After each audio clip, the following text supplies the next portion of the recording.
Государственная Дума поддержала инициативу Госсовета Коми в сфере обращения с безнадзорными собаками. На федеральном уровне одобрили организацию в регионах приютов с федеральным софинансированием и введение ветеринарных правил содержания животных. Сейчас законопроект проходит процедуры согласования и планируется к внесению в Государственную Думу на весенней сессии. В республике надеются, что это станет важным шагом к гуманному решению наболевшей проблемы. Виктория Науменко изучила вопрос. Проблема безнадзорных собак в муниципалитетах Коми актуальна давно, но с конца минувшего года ситуация стала буквально критической. Участились нападения бродячих псов на людей. Так, только с ноября 2020-го в Коми зафиксировали 630 обращений о безнадзорных животных. Жуткие подробности поступали буквально со всех районов республики. Псы нападали на взрослых, детей, вечером и средь бела дня. В реанимации после нападения собак оказалась 4-летняя девочка из Печорского поселка Восточный. Там 21 собака здоровых были. Они же рвали ее. У нее все куртки порваны, ноги, валенки сняты, шапка снята вот здесь. Волосы кровяные были здесь, вот здесь порвано было.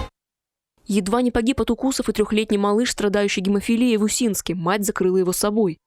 Могло бы быть просто летальный исход в секунды. Потому что у гемофиликов, то есть у них, если какие-то обширные порезы, они требуют прям незамедлительно. В общем, надо было ребенку поставить укол, фактор свертываемости крови.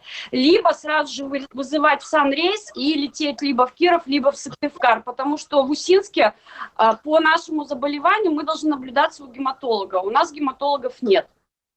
Шквал обращений регулярно поступает из Ухты и пригородных поселков. Взрослым и детям приходится тщательно выбирать безопасные маршруты или вовсе не выходить из дома без электрошокеров. Дочка позвонила, сказала, что на нее напали собаки. Я приехала, вот она вся покусанная лежала. Травмы средней тяжести, зашили на одной руке, 2 шва сделали. Не знаю, с чем вы ходите, а я вот с чем хожу.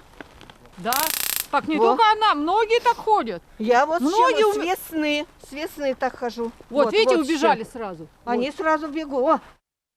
Именно в Ухте, микрорайоне ОРМЗ, произошел вопиющий инцидент. 17 декабря прошлого года в результате нападения стаи безнадзорных собак погибла женщина и серьезно пострадал мужчина. Он пытался отбить ухтинку от своры.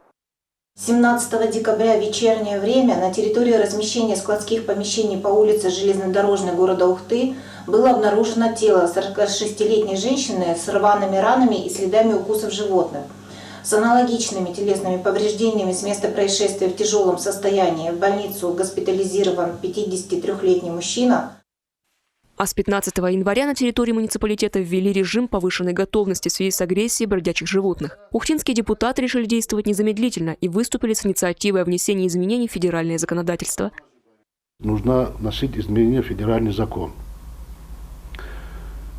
Тоже, вы знаете, на предыдущей сессии депутатами было принято решение, и было принято единогласное решение обратиться в Государственный совет Республики Коми, для того, чтобы они вышли уже на уровень Государственной Думы, для того, чтобы внести изменения в этот закон.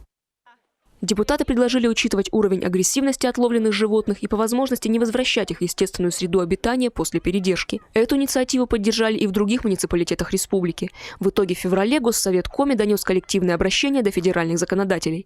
И вот, наконец, оно получило одобрение на высшем уровне. Теперь в центре рассматривают возможность создания в стране сети приютов для животных с федеральным софинансированием. Эта инициатива уже получила поддержку Минприроды России. Общественники возлагают большие надежды на перемены.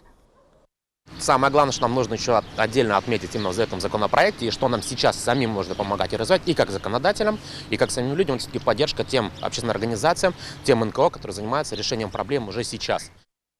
Важно и то, что в числе одобренных Госдумой инициатив есть пункты, которые налагают ответственность и на владельцев животных. К примеру, установка на территории России ветеринарных правил их содержания, административная ответственность за нарушение закона об ответственном обращении с братьями нашими меньшими, введение учета идентификации питомцев. По мнению сторонников гуманного решения проблемы, если бы эти шаги были сделаны раньше, нынешней критической ситуации, возможно, удалось бы избежать. На юридическом, прям должно быть на законодательной основе, чипирование, регистрация обязательная и введение штрафов для таких нерадивых хозяев, которые выкидывают, отпускают на самовыгул, плодят щенков и выкидывают их на улицы, потому что изначально оттуда все собаки и берутся. Это не секрет, я не устану это повторять. Кстати, на развитие ответственности, правильного и безопасного обращения с домашними животными как раз будет работать проект «Социальный кинолог», созданный по инициативе одного из депутатов Госсовета Коми. В рамках проекта люди смогут получать профессиональные знания от кинологов о том, как вести себя с собакой и как ее воспитывать. Занятия стартуют в Сыктывкаре в самое ближайшее время. Виктория Науменко, Павел Лагутин, телеканал Юрган.